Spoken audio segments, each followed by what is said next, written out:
Iranian foreign minister's visit to Moscow. He went to Islamabad, then to Muscat. He got back again to Islamabad to update the proposal, Iranian proposal, to the United States, it seems, Yes. and then to Moscow. What is your understanding of this visit to Moscow, and how do you see the significance of that? Let's put it into two contexts. The first one, it's very important, the visit, very important.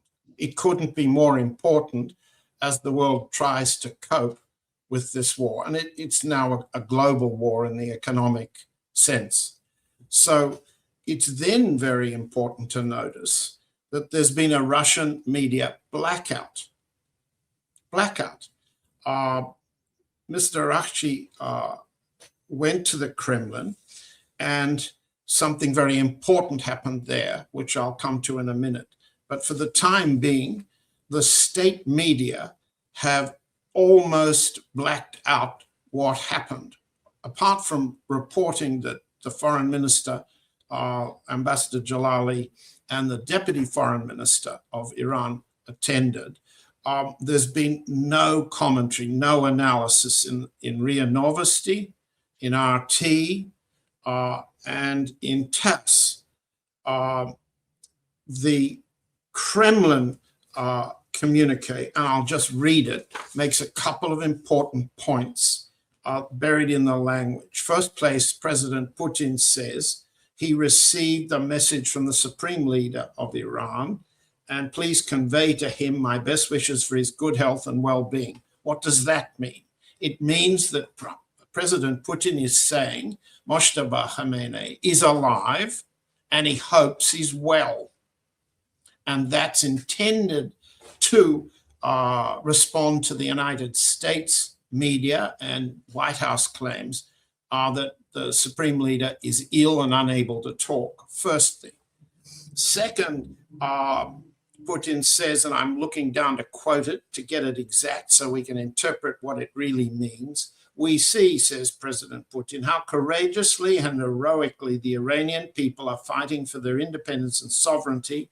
And of course, we very much hope that relying on this courage and determination, the Iranian people, under the leadership of their new leader, will go through this difficult period of trials and peace will come. That's a message of Russia respects the unity, independence, and sovereignty of Iran. Contrast that with statements from President Trump attempting to make it appear that Iran is breaking up into leadership pieces. There's no leadership there. All of the things that Trump is saying, President Putin is rebutting in the politest way. Then we've got a crucial operational point. Putin says, we will do everything that meets your interests. And then the interests of all peoples in the region in order to ensure this peace is achieved as quickly as possible. Now, he's saying we will do everything that meets your interests. Please tell us, Mr. Araghchi, what you want. This is very important. Now, who was he talking at? As you can see from the photographs of the Kremlin on the website, the most important figure in that meeting was the head of Russian military intelligence, the GRU, Admiral Igor Kostyakov. And that's not commented on anywhere. It's not the first time Kostyakov has attended a meeting at the Kremlin with Putin and Mr. Araghchi.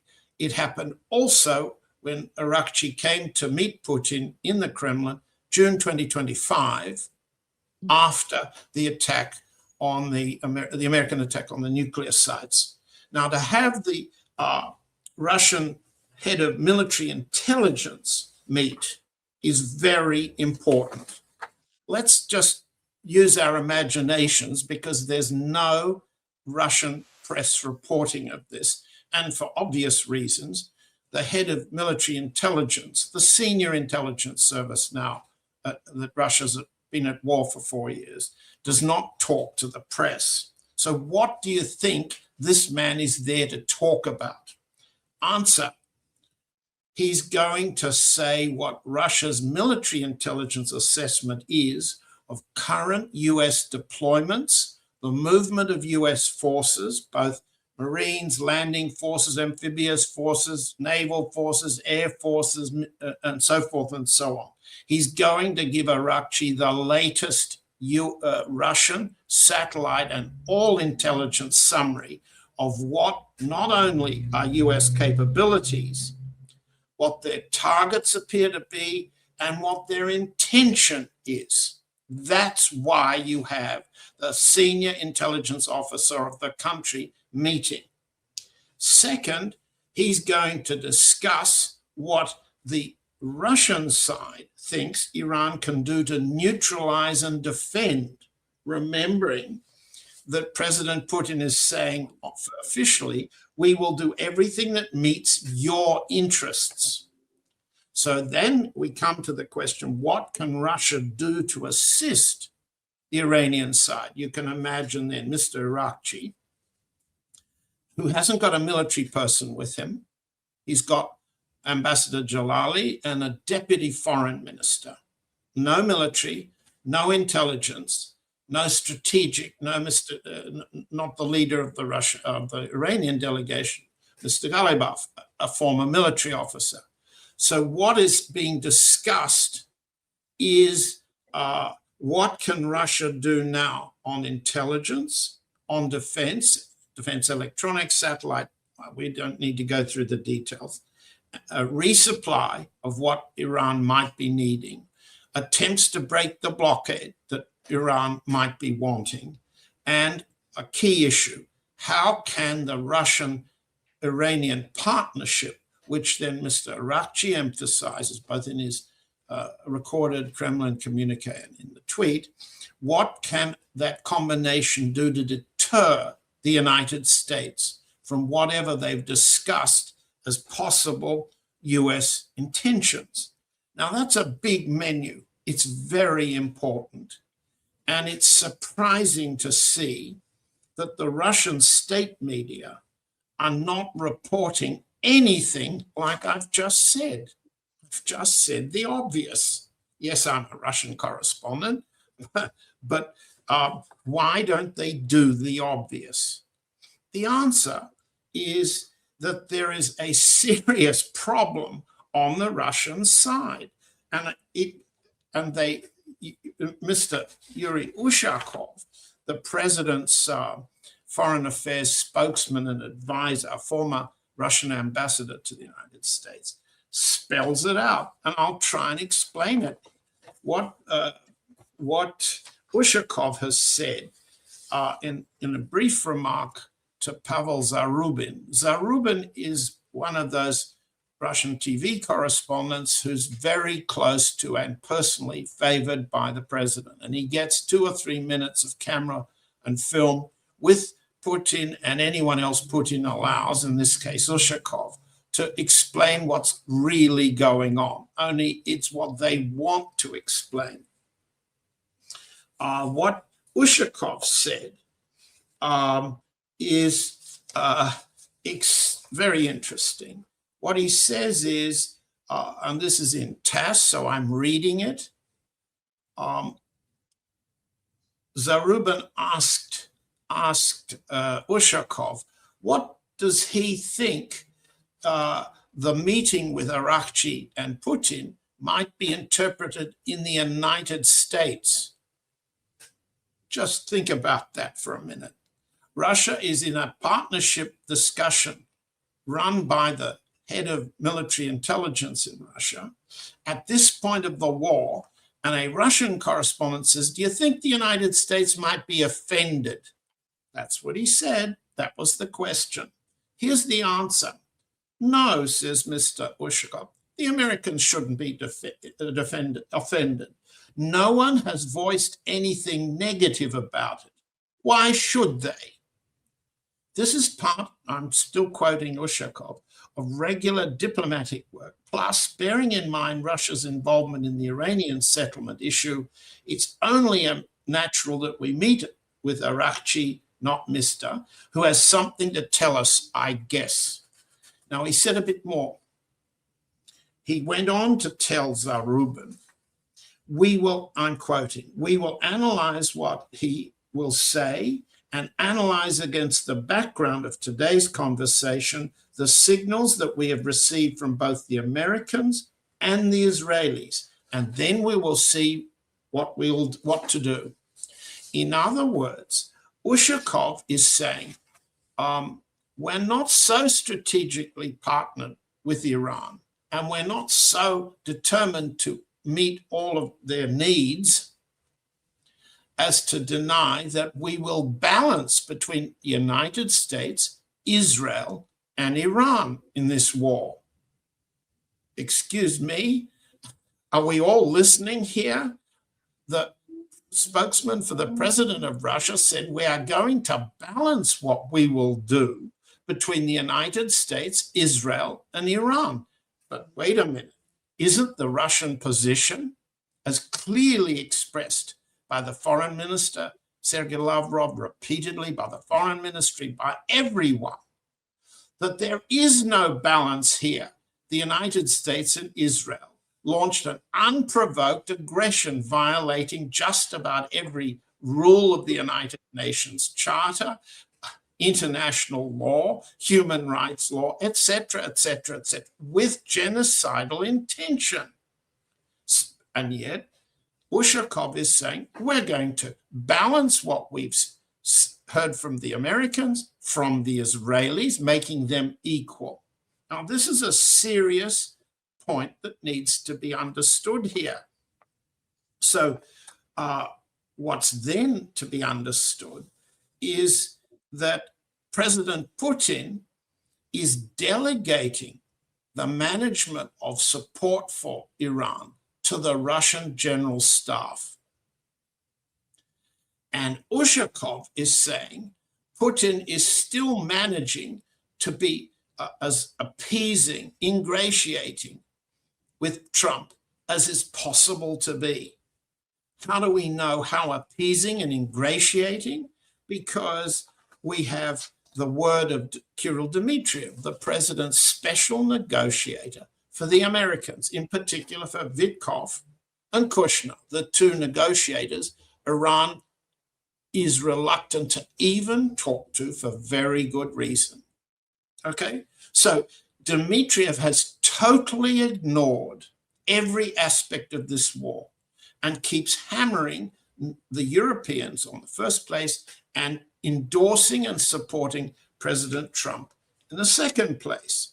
So what we've got here then is a very, very mixed response. And there's a balance at the Putin level and a commitment to Iran at the military level. And let me just try to explain something of a very general kind that tends to be forgotten when one's looking at the news. The other day, the 24th of April, Sergei Lavrov, who's increasingly on the military side in this, let's call it Moscow faction fight, faction difference, said in a question and answer for one of the press, local press, I'll just quote it. It is very important to understand the mentality in Moscow now. Lavrov said, the Russian president has repeatedly said that the weak are beaten. That's all there is to say about it. So you have to be strong. Russia is a very strong country, strong in spirit, the strongest country in its natural resources. Now, that first part of what Lavrov said is an intentional echo of the very famous Melian dialogue that Thucydides described in the Peloponnesian War text more than 1,500 years ago. We have to remember the context. So I'm going to read out exactly what was said by Thucydides in a dialogue that preceded a genocide. The Athenians murdered everybody on Milos, everybody. What was actually said was the Athenians are saying, the standard of justice depends on the equality of power to compel and that, in fact, the strong do what they have the power to do, and the weak accept what they must. That's the most famous extract of that particular history. The strong do what they can, the weak accept what they must. What Lavrov was trying to say is, Putin doesn't like getting beaten. Only the weak get beaten. Russia will not be beaten. It's very different, very different. And I'll just go back to Thucydides to make the point. The standard of justice, the Athenians, who were the murderers, the genocidalists in this case, the standard of justice depends on the equality of power to compel. Well, how to apply that to what's just happened? Answer: the Russian side does not accept that that it's weak in relation to the United States. President Putin does not accept that Russia has the power, the equality of power to compel. No, that's what Dmitriev continually argues. Russia must appease, ingratiate, make deals with Trump, not deter Trump, not use power to compel Trump, not even to offend Trump by showing the power to compel. So if we go back 2,000, 1,500 years to the Melian genocide, and we bring it forward to today, and we look at what happened in the Kremlin on Monday, we see the foreign minister of Iran trying to say, we are strong together, and together we will deter the Americans from coming on, as Admiral Kostyakov had just explained. Power of strength to compel, equality of power to deter and compel. That's not Putin's message. And Putin is increasingly isolated in Moscow in the way in which he deals with both the Ukrainian war and, in this case, the Iranian war. But, and this is the very important but, the Russian military commitment to equality of power to compel, equality of power to deter, that remains. That's strong. And in that respect, Arakchi's statement that we are partners at the highest level and are capable of deterring the Americans from resuming the war, that's the message that the Russian military and the Iranian side have taken away from Monday's meeting. John, you talk about these two sides of the Russian foreign policy. One of them is by the officials, I would say, with the main players of the foreign policy of Russia, Sergei Lavrov, and the other part is Kirill Dmitriev and the people close to Kirill Dmitriev. Do you think, after all, when it comes to the foreign policy, how important are these people like Kirill Dmitriev? I don't see them as being, somehow making strategies of Russia. It seems that they're using them as some sort of the people who are trying to implement, talks, because he has some sort of ability to talk, to negotiate. He knows the language of these people like Witkoff and Jared Kushner. That's why he's close to these people. But Russia doesn't care that much about how close Kirill Dmitriev is to these people. They want to use Kirill Dmitriev to do something, but so far that has been failed, in my opinion. Yes. And what was the outcome of that so far for the foreign policy of Russia? And these people, I'm talking about the way that Kirill Dmitriev is trying to, make the connections. Very good points, and I agree with your observations. Kirill Dmitriev has been a near total failure. And I think the last time we looked at his performance, he went to meet, earlier in April, he went to meet Witkoff, Kushner and the US Treasury Secretary Scott Bessent. And the particular purpose was to try to get the US Treasury to extend the relief of sanctions so that Russian oil could continue to be sold in the international market. And he failed. But subsequently, though not for his reasons, the Treasury reversed what Bessent had said would be no extension. So I agree with you. Dmitriev's negotiations have proven absolute failure so far. However, and this is important to understand how we move on towards the Russian election, which comes in September, before the US election. Dmitriev is not simply the mouthpiece of his own ambition, maybe to be prime minister, maybe even one day to be a presidential candidate. He is representing the oligarchy in Russia, which is much more powerful than he is, which has continued to dominate the Putin economic policy. He is an ally of the central bank governor, Elvira Nabiullina, who keeps on pushing very high central bank interest rates. And even when she announced last week a reduction of 50 basis points, I think from 15 to 14.5%, and an ending to the discounted or special favorable interest rates, she said the interest rate may have to go up.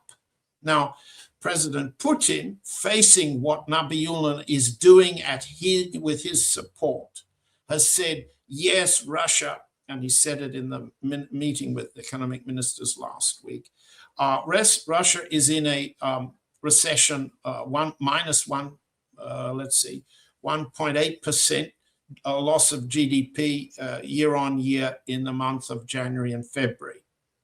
But he said, President Putin said, but experts tell us this is the result of weather conditions. And weather conditions.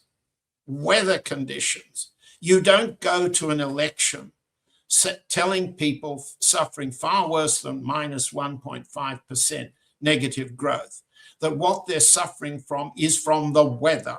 You don't tell Russians in January, February, or March that you are suffering because of the weather. What President Putin said to defend Nabiullina, he is also saying to defend Dmitriev. He is also saying to defend the oligarchs. And the oligarchs are getting more and more prosperous. They are becoming stronger in capital value on the Russian stock market. They are becoming richer in cash as part of the war. So what I'm saying when we talk about Dmitriev is practically he's a failure with the Americans, but he represents a powerful political organization that's determined to keep Putin in power, whether the elections create a majority against these economic policies. That's Dmitriev's strength. It's the strength of the Russian oligarchy under Putin. And Putin continues to say the miseries inflicted on Russia now are due to the weather. Now, nobody believes that, and he certainly doesn't. But to say such a thing in the defiance of common sense of the normal mujik on the street, that tells you something about how defensive the Kremlin is going into the election campaign this year.